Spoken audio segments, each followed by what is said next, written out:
Hello friends, नई सुबह नया व्लॉग, इसमें मैं आपका करता हूँ स्वागत, वेलकम। घनी घनी खम्मा, राम राम। मैं हूँ आपका होस्ट एंड दोस्त, मनीष है मेरा नाम। और जैसा कि आप जानते हैं, फिलहाल मैं मौजूद हूँ उस सिटी के अंदर जहाँ पे है ये सोनारगढ़ का किला, जानते हैं ना आप। और आज इस शहर को टाटा बाय बाय कहने का वक्त आ चुका है, लेकिन यहाँ से जाने से पहले मैं आपको बताना चाहूँगा कि ये जो जैसलमेर शहर है, यह भी जुड़ा हुआ है जौहर के किस्से से। जी हाँ, अलाउद्दीन खिलजी के टाइम पे यहाँ पे भी जो रानियाँ थी, जो राजपूत महिलाएं थी शाही परिवार की, उन्होंने जौहर किया था। और जिस जगह हम जा रहे हैं, उस जगह पे हमारे देश के वीर जवानों ने अपना जौहर दिखाया था और पाकिस्तान के दांत खट्टे किए थे। तो हम जा रहे हैं यहाँ से लोंगेवाला। जी हाँ, बॉर्डर मूवी देखी आपने, उसी जगह हम लोग जा रहे हैं। तो करते हैं सफर की शुरुआत, लेकिन अब आपको मिलवाता हूँ उससे जो जा रही है मेरे साथ, और वो है मेरी कजन नेहा। हेलो दोस्तों, मेरा नाम है नेहा। जैसे कि मनीष भैया ने अभी आपको बताया कि हम वीरों की भूमि जा रहे हैं, तो आइए लेके चलते हैं आपको भी।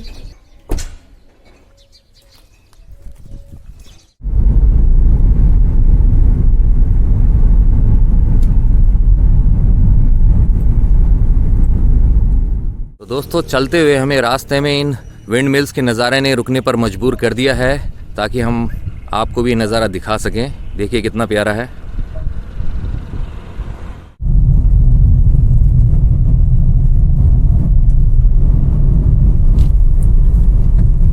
अभी हम लोग बढ़ रहे हैं रामगढ़ की तरफ, और इस रोड की कंडीशन अच्छी खासी ख़राब है, बिकॉज अभी इसकी रिपेयरिंग का काम चल रहा है।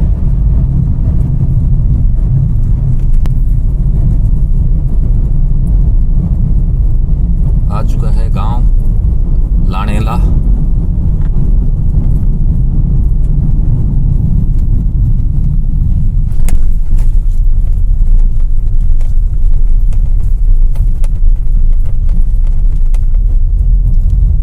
और दूर एक बार फिर से हमें विंड मिल्स का नजारा देखने को मिल रहा है।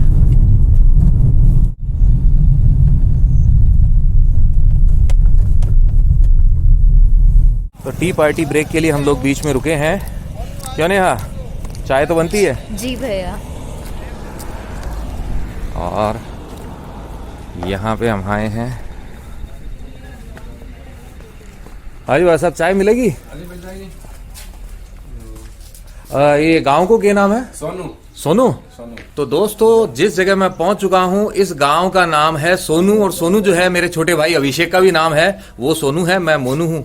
आज आपको पता लग रहा है, मेरा घर का नाम मोनू है। बढ़िया है चाय, काफी अच्छी है। रास्ते के लिए भी कुछ होना चाहिए। हाँ जी, रास्ते के लिए होना चाहिए, आगे लंबा सफर है। तो ये देखिए, इस गांव का नाम है सोनू। टी पार्टी के बाद में सोनू से अब हम फिर बढ़ रहे हैं लोंगेवाला की तरफ।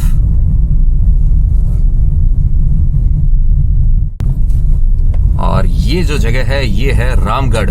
एक रामगढ़ जो है शेखावाटी के अंदर भी है, और एक गब्बर सिंह का भी रामगढ़ होता था, लेकिन ये जो रामगढ़ है जैसलमेर जिले का रामगढ़ है। यहाँ से हमारी मंजिल जो है लोंगेवाला ज्यादा दूर नहीं है। हम लोग हैं रामगढ़ के अंदर, और यहीं पे हम करते हैं थोड़ा सा ब्रेकफास्ट, क्योंकि जैसलमेर से हम लोग जल्दी निकले थे, तो इसलिए वहाँ पे कुछ ऑप्शंस अवेलेबल थे नहीं। तो यहाँ पे लेते हैं मजा, देखते हैं क्या है।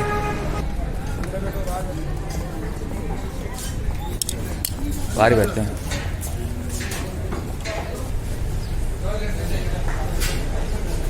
आ चुका है मेन्यू।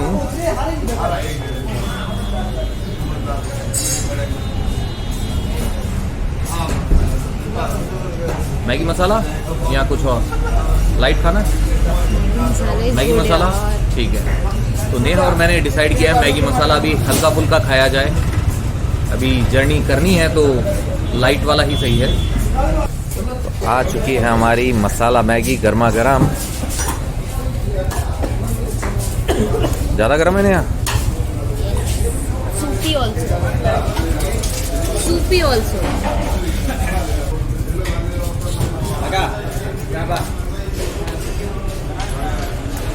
बहुत ज़्यादा स्पाइसी बनाई है, लेकिन मुझे चलेगी। तो हमें रोड अच्छी मिल चुकी है, लेकिन ये जो है ऊपर नीचे है, तो वो रोलर कोस्टर राइड वाली फीलिंग भी आ रही है।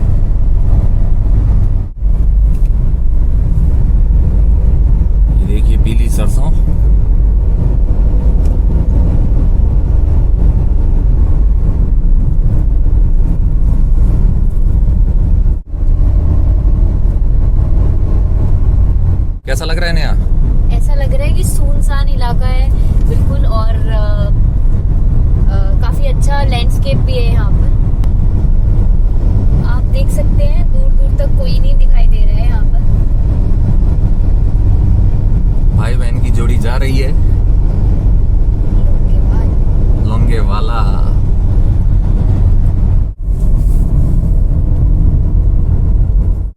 बस लोंगेवाला अब हम पहुंचने ही वाले हैं, ज्यादा दूर नहीं है हमारी मंजिल।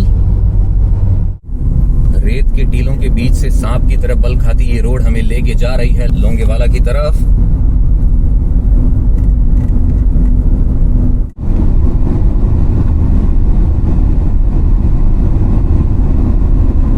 Only 18 kilometers Longewala.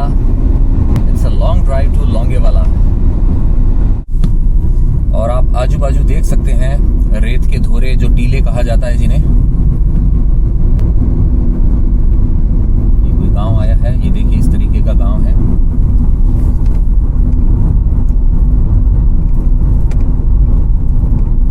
घरों पे मिट्टी का लेप किया गया है ताकि इसे गर्मी से बचाया जा सके। और ये जो गांव है इसका नाम है गमनेवाला।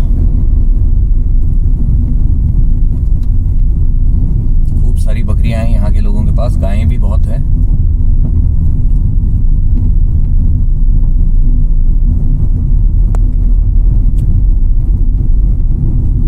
और ये जो रास्ता इस तरफ आप देख रहे हैं, यह जाता है तनोट माता की तरफ, तनोट माता मंदिर, ये राइट हैंड साइड में। और हम यहाँ जाएंगे बाद में।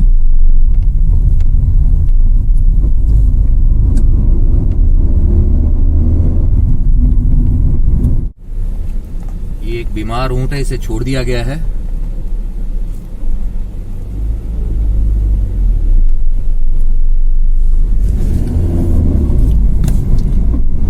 और लोंगेवाला बिल्कुल पास ही है।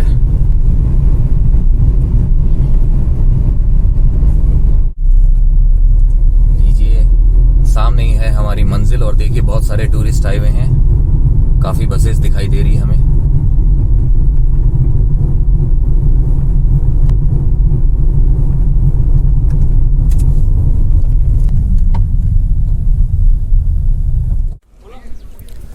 देखिए हम लोग यहाँ पहुँच चुके हैं। और सबसे पहले जैसे ही आप यहाँ पहुँचते हैं, यहाँ पे सर के पास में आपको अपनी आइडेंटिटी है वो चेक करानी होती है, एंट्री करानी होती है। सर के पास हमने आइडेंटिटी चेक करवा ली है हमारे आई कार्ड के थ्रू।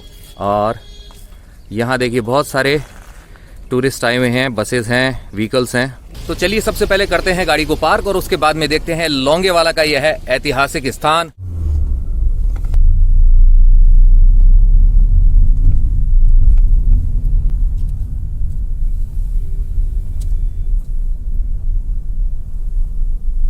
फाइनली हम पहुंच चुके हैं जैसलमेर से लगभग 124 किलोमीटर दूर लोंगेवाला में, जहां पे 4 दिसंबर 1971 में पाकिस्तानी सेना ने हमला किया था 40-45 टैंकों के साथ में।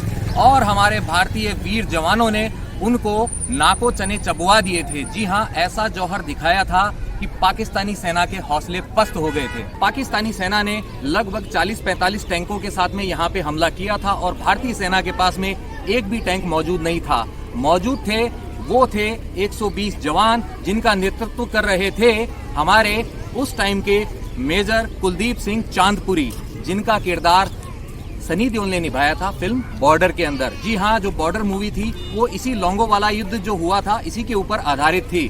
और सनी देओल के जो डायलॉग्स हैं आज भी हमारे अंदर जोश भर देते हैं। और जोश क्यों नहीं भरेंगे, सनी देओल को खुद को जोश आया था जब उनको पता चला था कि यहाँ पे कैसे मेजर कुलदीप सिंह चांदपुरी ने पाकिस्तानी सेना के हौसले पस्त किए थे। सबसे अच्छी बात है कि यहाँ पर बहुत प्राउड फील हो रहा है, क्योंकि जो हमारी भारतीय सेना है उन्होंने जैसे पाकिस्तानी सेना को भगा दिया वो बहुत अच्छा था। क्योंकि पाकिस्तानी सेना के पास, जैसे मनीष भाई ने बताया, 45 के अराउंड टैंक थे और इंडिया के पास टैंक नहीं थे, पर एक वीर जवान थे। भारत के तो 120 वीर जवान थे ही, लेकिन पाकिस्तानी सैनिक कितने थे आपको पता है? लगभग 2,500-3 हजार पाकिस्तानी सैनिक थे। और रात के अंदर उन्होंने ये हमला किया था। कैसे थी वो लड़ाई वाली रात, ये आपको डिटेल में बताऊंगा थोड़ी देर में। पहले आपको यहाँ का जो आसपास का है नज़ारा वो दिखाता हूँ। तो सबसे पहले आपको दिखाते हैं भारत के इस बॉर्डर वाले इलाके के अंदर भारत का आखिरी कैफ़े कैसा है। ये देखिए, इसका नाम है लौंगेवाला कैफ़े।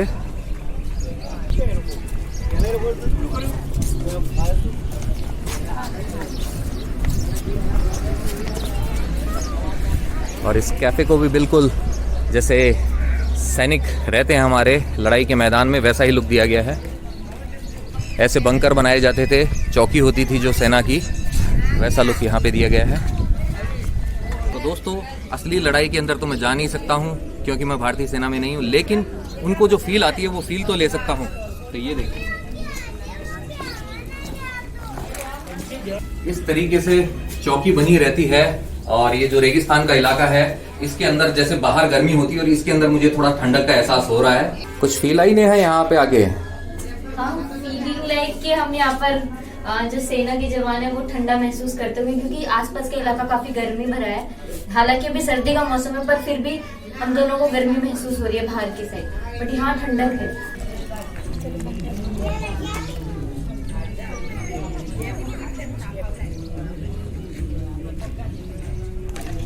जरा उस चौकी की तरफ भी चलते हैं।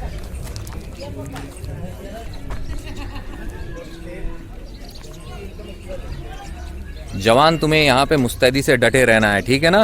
मोर्चा संभाल के रखो। जवान अपने आप को इतना ऐसा रखते हैं और जो वो गन होती है वो ऐसे होती है और वो शूट करते हैं इतनी विजिबिलिटी में। काफी बढ़िया है। स्पेशल झूला है ये यहाँ का लौंगेवाला का।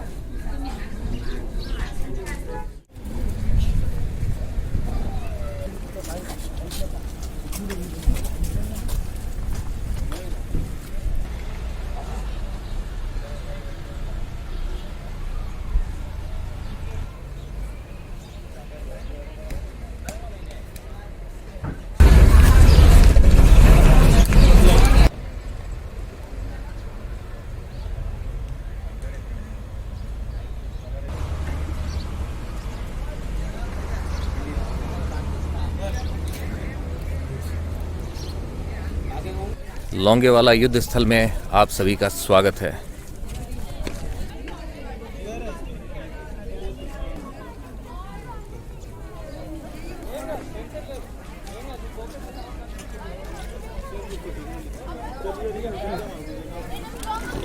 वहाँ पे है म्यूजियम, लेकिन सबसे पहले आपको दिखाते हैं पाकिस्तानी टैंक, जिसे छोड़ के भाग गई थी पाकिस्तान की सेना।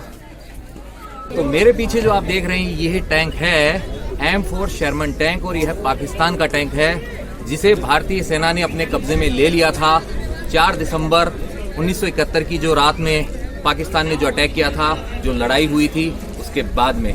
तो आज ये भारतीय सेना की वीरता का प्रतीक है, यहाँ पे आप देख सकते हैं।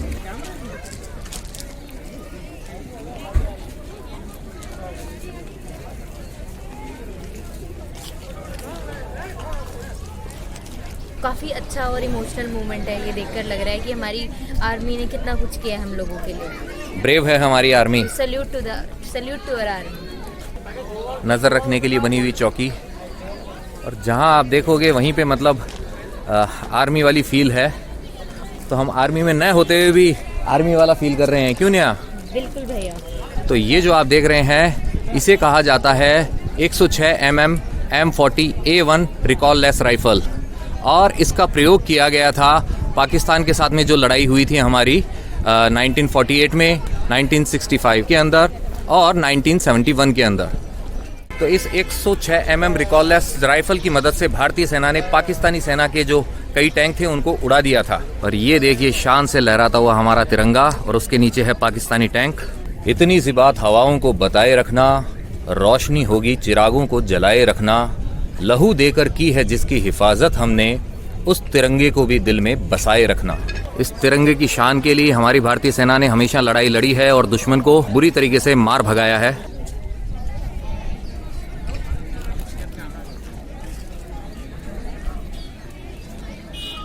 और ये है हमारा राष्ट्रीय प्रतीक, अशोक स्तंभ बना हुआ है यहाँ। और ये हैं हमारे भारतीय सेना के वीर।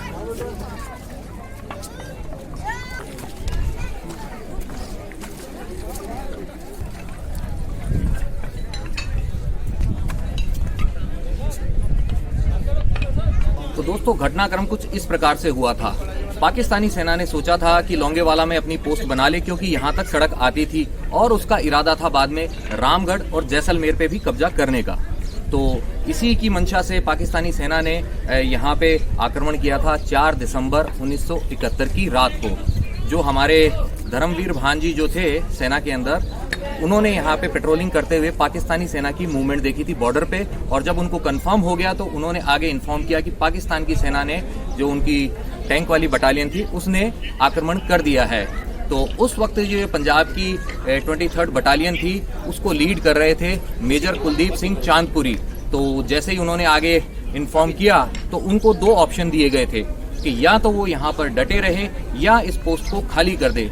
लेकिन हमारे मेजर कुलदीप सिंह चांदपुरी जी जो थे वो इतने पक्के इरादों वाले थे कि उन्होंने यहीं पे डटे रहने का निर्णय लिया। वे जानते थे कि पाकिस्तानी सेना के पास में 40 से 45 टैंक है, भारी मात्रा में सैनिक भी है, लगभग 2,500 से 3,000 करीबन, और उनके पास थे वो लोग थे टोटल 120। लेकिन उनका इरादा यही था कि हम किसी भी हाल में यहाँ से नहीं जाएंगे, भले ही हम अपने प्राणों का बलिदान कर दें, लेकिन दुश्मन को आगे नहीं बढ़ने देंगे, दुश्मन को मार गिराएंगे। और उसी इरादे के साथ में उन्होंने पाकिस्तानी सेना जो थी उसके साथ में अपने सारे जवानों के साथ में लड़ाई की, बहुत सारे टैंकों को उड़ा भी दिया। आज भी यहाँ पे आप देख सकते हैं पाकिस्तानी सेना के जो टैंक थे वो कब्जे में किए गए थे, यहाँ पे डिस्प्ले में रखे गए हैं, और उनको देख के बहुत कहते हैं ना कि गर्व वाली फीलिंग होती है। भले ही मैं भारतीय सेना में नहीं हूँ, लेकिन भारतीय तो हूँ, और भारतीय सेना की जीत जो है वो मेरा भी मनोबल बढ़ाती है पूरे भारतवासियों के साथ में। ये है पाकिस्तानी सेना का टैंक T-59।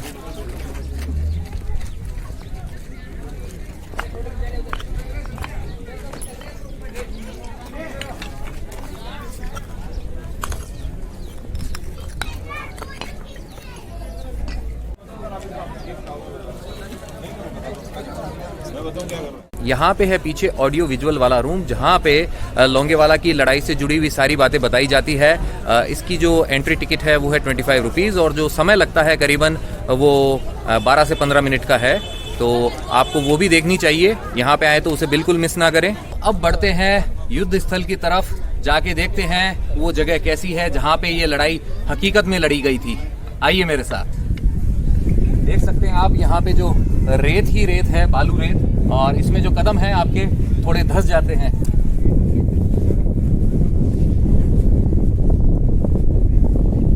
और हरियाली के नाम पे जो आप झाड़ियां देख रहे हैं मरुभूमि के अंदर, यही दिखाई देती है हर कहीं पर।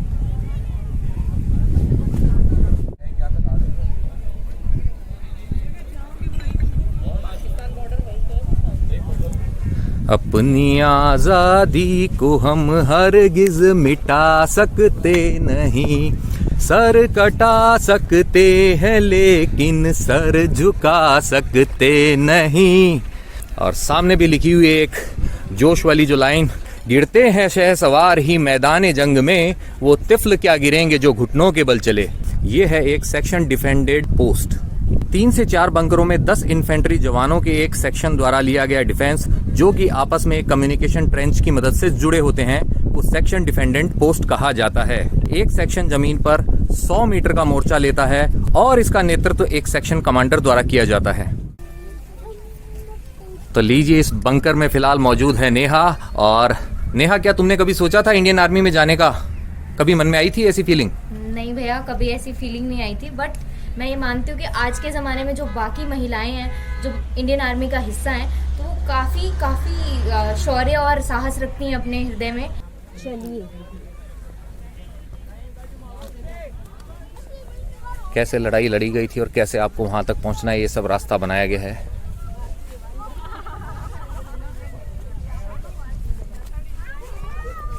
सेना के जो वाहन है और हथियारों के साथ में मस्ती का मौका आपको सिर्फ यहीं पे मिल सकता है। आप देख रहे हैं बच्चे कैसे चढ़े हुए हैं।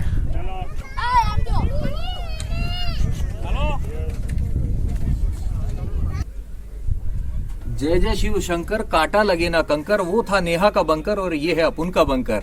तो दोस्तों, वो तो थी मजाक वाली बात। हकीकत में इन बंकर के अंदर रहना जो है ना, मतलब बहुत ही मुश्किल चीज है। देखने में इतना आसान लगता होगा कि हाँ यार, इसके अंदर बैठ जाऊं मैं। यहाँ पे जो रेगिस्तान के अंदर जब ये बालू रेत तपती है, जो टेम्परेचर होता है ना, वो आपको झुलसा देता है। जैसे सूरज जलाता है वैसे ही इस रेत से जो गर्मी निकलती है ना, वो आपको अंदर तक जला देती है। और ऐसे जो विषम परिस्थिति के अंदर भी हमारे जवान डटे रहते हैं हमारे देश की रक्षा के लिए, हमारी जो सीमाओं की सुरक्षा के लिए, इसके लिए उनको कोटि कोटि धन्यवाद। मैं जो बस इतना ही कह सकता हूं कि आप हैं तो हम हैं। आइए चलते हैं पाकिस्तानी सेना का जो एक और टैंक था जिसका कबाड़ा कर दिया था हमारी भारतीय सेना ने, उसके बिल्कुल पास दिखाते हैं आपको भारतीय सेना का एक शानदार कारनामा। मिट्टी में थोड़े पैर धंस रहे हैं इन्हें। जी भैया, चढ़ना काफी मुश्किल लग रहा है। ये देखिए, देख रहे हैं आप क्या हालत की थी भारतीय सेना ने इसकी। ये देखिए,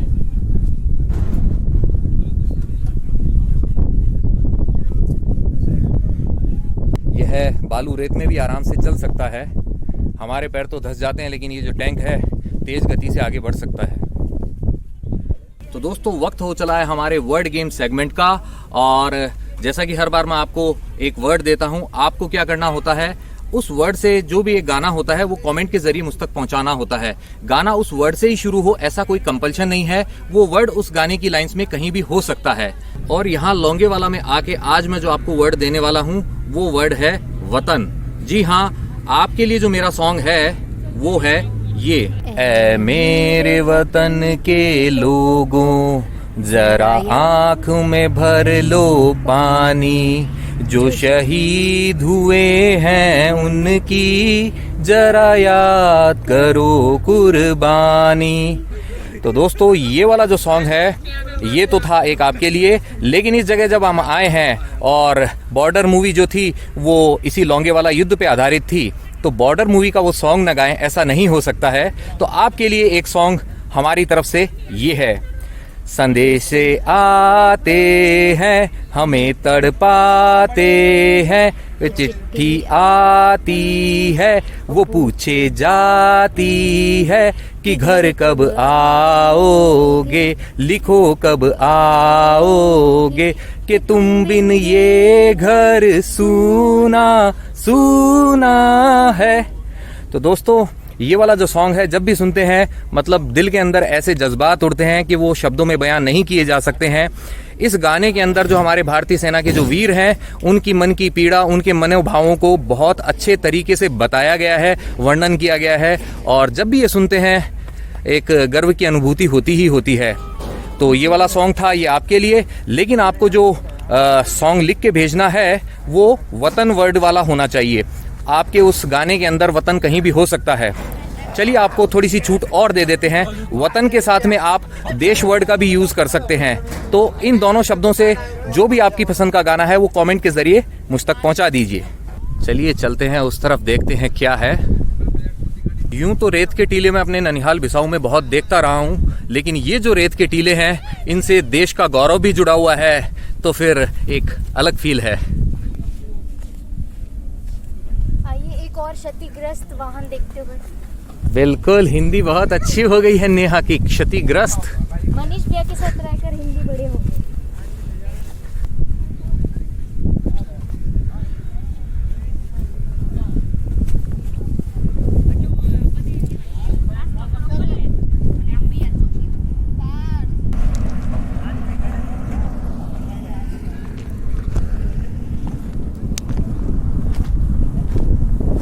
तो अब वक्त हो चला है हम चले हमारे अगले डेस्टिनेशन की तरफ, जो है तनोट माता का प्रसिद्ध मंदिर।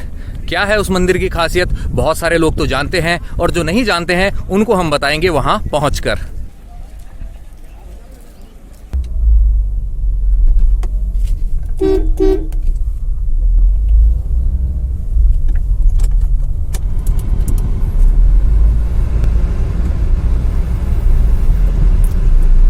रवाना हो गए हम तनोट माता के लिए लोंगेवाला से, अच्छी यादें साथ में लेते हुए।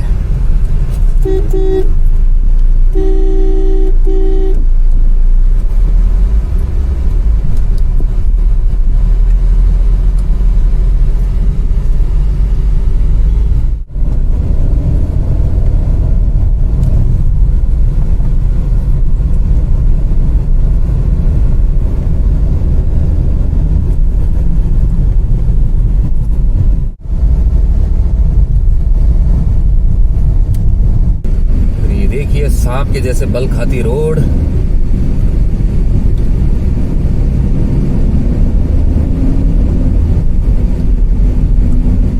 सादे वाला, बिल्कुल सादे लोगों का गांव है ये सादे वाला।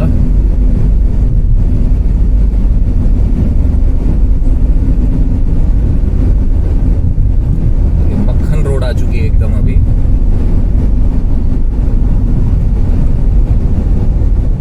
तो लीजिए, तनोट माता का मंदिर है बस आधा किलोमीटर दूर, हम पहुंच ही चुके हैं। सामने दिखाई दे रही है ध्वजा, वही है मंदिर।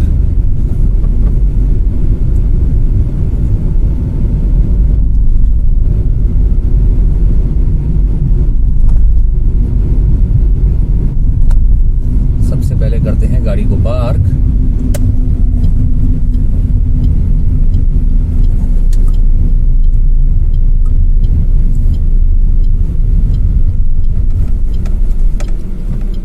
तो नेहा, कैसा लग रहा है इतनी सारी भेड़ें देखकर? बाबा बाबा ब्लैक शीप तो नहीं है, व्हाइट शीप है सारी। मैंने पहली बार देखी है, वैसे दूर से देखी है पर इतने नजदीक से पहली बार देख रही हूँ। और एक साथ इनका अलग अलग ग्रुप बना रहे हैं, ये कई ग्रुप्स में डिवाइड किया जा रहा है इनको। उसको उधर भेजा गया है, ये देखिए। इसीलिए कहा जाता है भेड़ चाल, जैसे एक आगे वाली भेड़ चलती है वैसे ही उसको फॉलो करते हुए पीछे ही चलती जाती है।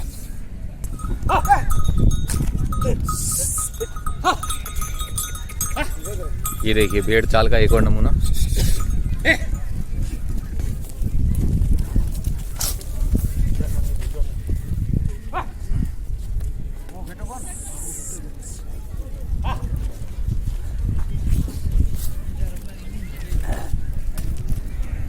ये देखिए कैसे नीचे मुंह करके छुप चुकी हैं सारी। बाबू जी, थारो क्या नाम है? कोयराज सिंह। कोयराज सिंह जी। तो ये भेड़ाना थे या अलग अलग कहीं छाट कर दिया? अलग अलग लोगों की है कि ये? नहीं, ये घेटा को बिक्री कर रही है व्यापारी को। हाँ जी, व्यापारी को बिक्री कर रही है। अच्छा अच्छा, ये बिक्री के लिए है ये वाली।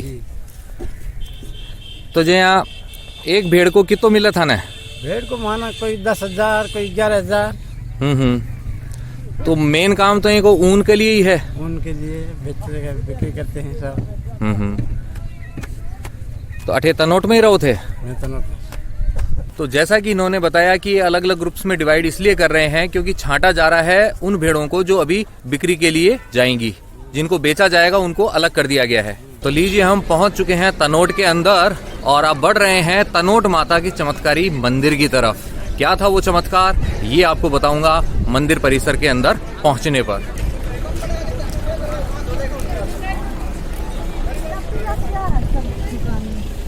तो दोस्तों, तनोट माता के आने पर मेरे साथ में एक बहुत अच्छी चीज हुई है। क्या हुआ है मैं आपको बताता हूँ। सबसे पहले तो मिलिए, मेरे साथ में है, आप अपना नाम बताइए।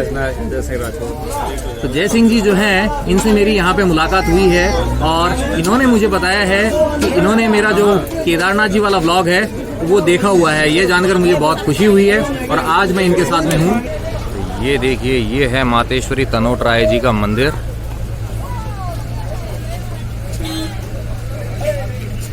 वंदे मातरम, वंदे मातरम, वंदे मातरम। भारत माता की जय, तनोट माता की जय, महाराणा प्रताप की जय, जय मेवाड़, जय चित्तौड़, जय राजस्थान, जय हिंदुस्तान, सावरिया सेठ की जय, प्रचार बुझार की जय, पार्वती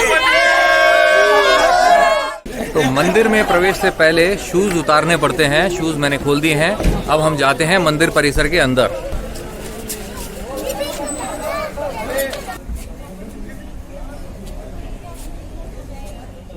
तनोट मंदिर का जो जिम्मा है वो हमारी भारतीय सेना के पास में ही है। यहाँ पे जो पूजा का कार्यक्रम होता है सारा वो सेना के द्वारा किया जाता है और यहाँ पे दो आरतियाँ होती हैं, एक 12 बजे की होती है और एक शाम 7 बजे की होती है।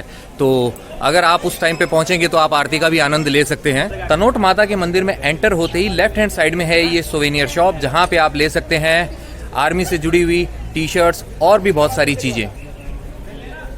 हाँ इसको साथ नहीं, ये धागा रस्सी रस्सी, हाँ नीचे करो, ये हवा से उठने के देखिए लिए बीएसएफ की कैप्स भी ले सकते हैं आप, तनोट माता की जो पिक्चर्स है वो भी ले सकते हैं आप, ट्रैक सूट्स भी अवेलेबल है। ये सर ये देखिए आप बीएसएफ की आपको अगर चाहिए तो आप ले सकते हैं यहाँ से ट्रैक सूट। और यहाँ पे है बीएसएफ विला, ये देखिए काफ़ी खुली जगह है यहाँ मंदिर के अंदर।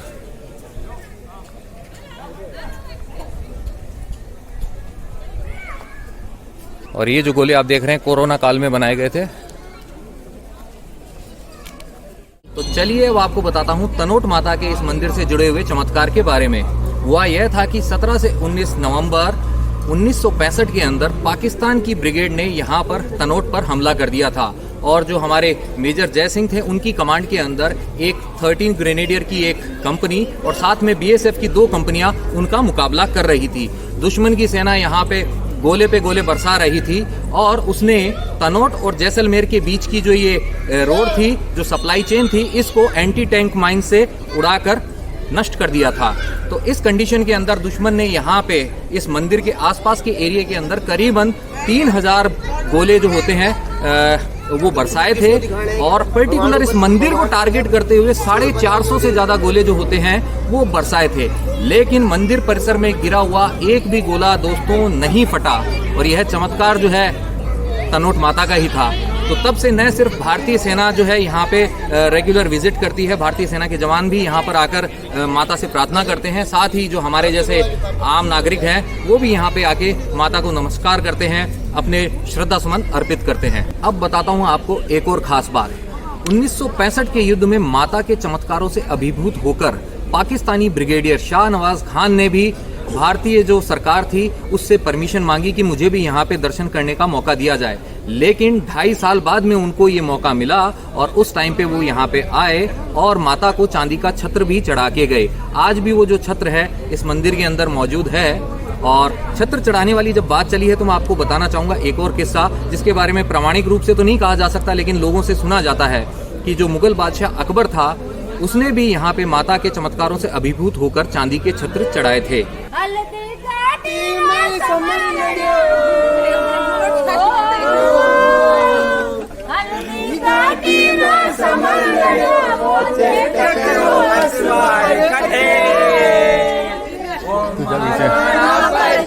कटे वो एक लिंग दीवान कटे वो एक लिंग दीवान कटे वो महाराणा प्रताप कटे। बहुत बढ़िया, बहुत बढ़िया।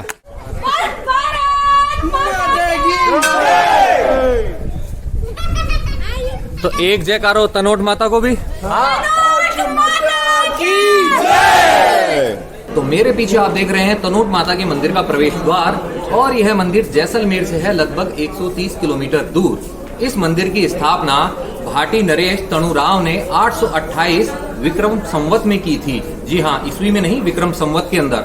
और तभी से यह जो भाटी राजपूत है उनकी एक तरीके से मान लीजिए आराध्य देवी है और साथ में आसपास के इलाके के जो लोग हैं वो भी तनोट माता को बहुत मानते हैं। यहाँ पे आके धोख देते हैं, जो कहते हैं ना कि पूजा करते हैं, हाथ जोड़ के ऐसे नमस्कार करना धोख देना कहलाता है। तनोट माता को हिंगलाज माता का ही स्वरूप माना जाता है। हिंगलाज माता जो कि हमारी 51 शक्ति पीठें हैं उनमें से एक है और स्थित है पाकिस्तान के बलूचिस्तान के अंदर।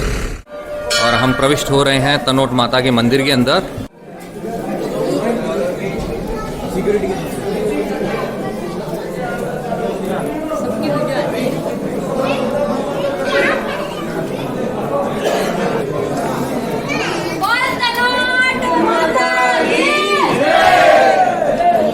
फोटो पाठा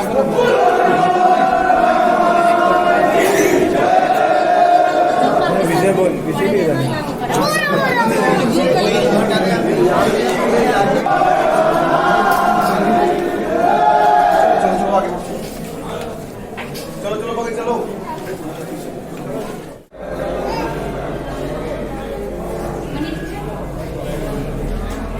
तो ये देखिए जो पाकिस्तानी सेना द्वारा दागे गए जो गोले थे यहाँ पे रखे हुए हैं, इनमें से एक भी नहीं फटा था। यह तनोट माता का ही चमत्कार है। ये देखिए उस समय की कुछ फोटोज भी हैं यहाँ पे।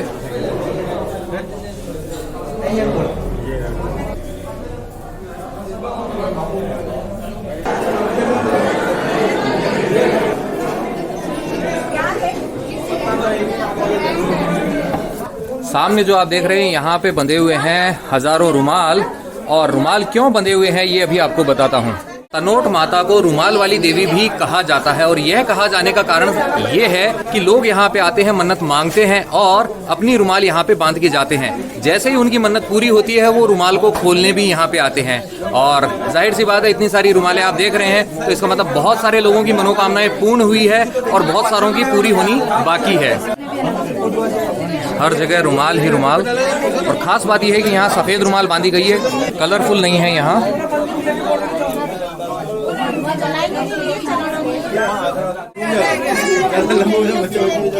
हो गई विश?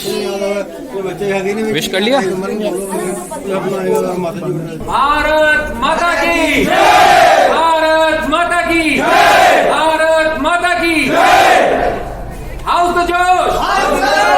तो नेहा, अपनी आंखों से उन गोलों को देखकर कैसा लग रहा है जो माता के मंदिर में गिराए गए थे लेकिन फटे नहीं थे? बेसिकली वो बिल्कुल फ्रेश गोले लग रहे हैं, ऐसा लग ही नहीं रहा है कि वो कहीं गिरे भी थे। और उनको पेंट कर दिया गया है? उनको पेंट कर दिया गया है, और बल्कि यहाँ पर आकर उनकी महिमा सुनकर और देखा कि बहुत सारे बीएसएफ के जवान आकर अपना दर्शन कर रहे हैं, प्रसाद चढ़ा रहे हैं, और भारतीय सेना के भी जवान यहाँ आए हैं।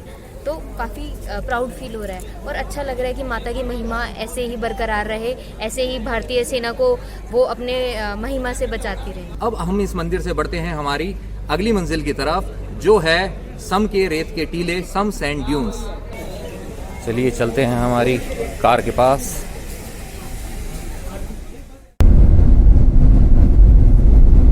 तो लीजिए, हम बढ़ रहे हैं सम की ढाणी की तरफ। सम में है जहां रेत के टीले वहां, और जो सम है अब हमसे है लगभग 40 किलोमीटर दूर, बहुत ज्यादा दूर नहीं है। तो आधे घंटे के अंदर हम लोग वहां पहुंच जाएंगे।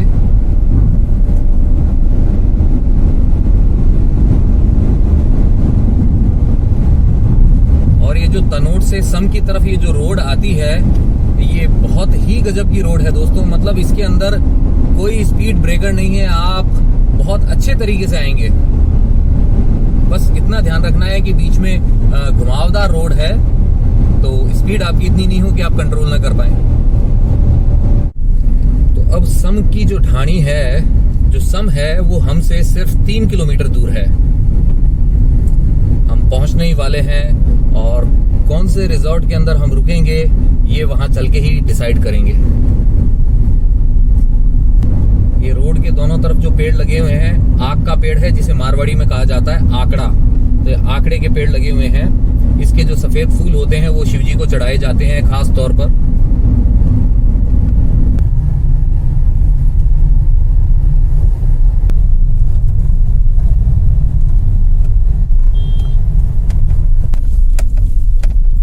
तो पहुंच चुके हैं हम सम के अंदर। तो दोस्तों फाइनली हम पहुंच चुके हैं सम के अंदर, जैसलमेर से जो थोड़ी ही दूरी पर है, 45-50 किलोमीटर करीबन, और यहीं पे होगा हमारा नाइट स्टे। तो इसी के साथ में समाप्त होता है हमारा ये आज का व्लॉग। अगले व्लॉग के अंदर ये जैसलमेर सीरीज रहेगी जारी। जाते जाते आपसे इतना है कहना कि अगर आपको ये व्लॉग पसंद आया है तो इसे लाइक करें, शेयर करें अपने नियर एंड डियर वंस के साथ, और कमेंट करके बताएं अपने विचार। और जो पहली बार इस व्लॉग के थ्रू चैनल पे आए हैं उनसे ये है कहना कि सब्सक्राइब बटन को दबा दो, और साथ ही प्रेस कर दो बेल आइकन को, और सेलेक्ट कर लो ऑल वाला ऑप्शन। इससे होगा क्या, इससे आपको भविष्य में आने वाले जो व्लॉग्स हैं उनकी नोटिफिकेशंस मिलते जाएंगे, आपको ढूंढना नहीं पड़ेगा। तो जाते जाते आपसे है इतना कहना कि घूमते रहिए, घुमाते रहिए, लाइफ में हमेशा मुस्कुराते रहिए।